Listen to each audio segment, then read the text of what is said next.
mbokk yi asalaamaaleykum wa rahmatulahi taala wa barakato ñoo ngi leen di nuyu di leen ñaanal jàmm di am kontaan ak mbégte ci ànd bi ngeen ànd ak seen programme bu Babs Info di nuyu waa FPCW waa Flash Info Mame Cheikh Ibra Gaye Info 24/24 Ablaye Lo Fouta Info Ablaye Ndiaye Cheikh Seck borom actualité terminal di Banjul Cheikh Seck Info di nuyu waa Ngeer Mandax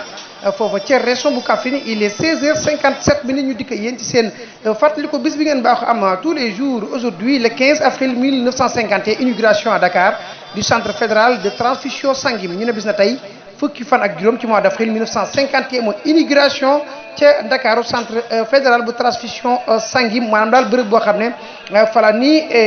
outil direct ngir daal di ci dimbale lenn ci ñi nga xam ne ñu ngi koy soxla ci biir réewum Sénégal né en Europe depuis en 1910 la transfusion sanguine devient une réalité dans les pays sous domination coloniale à partir de la seconde moitié du XXe siècle pour faire face aux besoins de créer de sang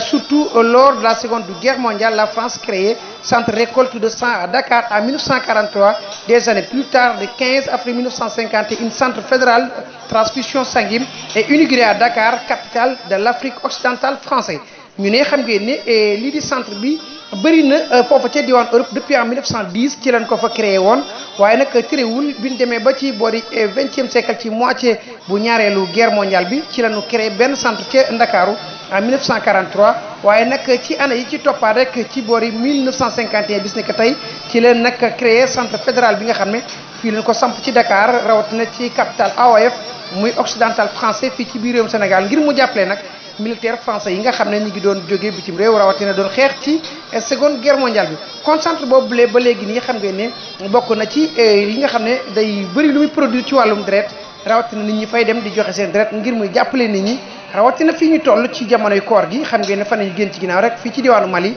ñi ngi fi lancé woon benn campagne ngir maye deret kon gars yi ngeen xiir seen bopp ci wàllu boobu ndax maye deret lu baax la ndax bokk na ci besoin yi nga xam ne mën na sauver ay vies yu bëree bëri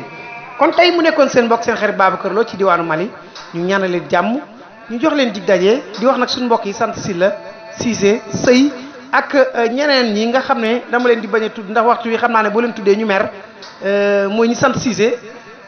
xam naa koor gi métti na ak ñoom waaye nan muñ rek ne leen maa ngi koy wàññi te xam na ne incha allah man su ma waree rek dinaa leen ko wax ñu jox leen dig daje mu nekkoon seen fàttali ko bés bi di leen jox daje bu demee incha allah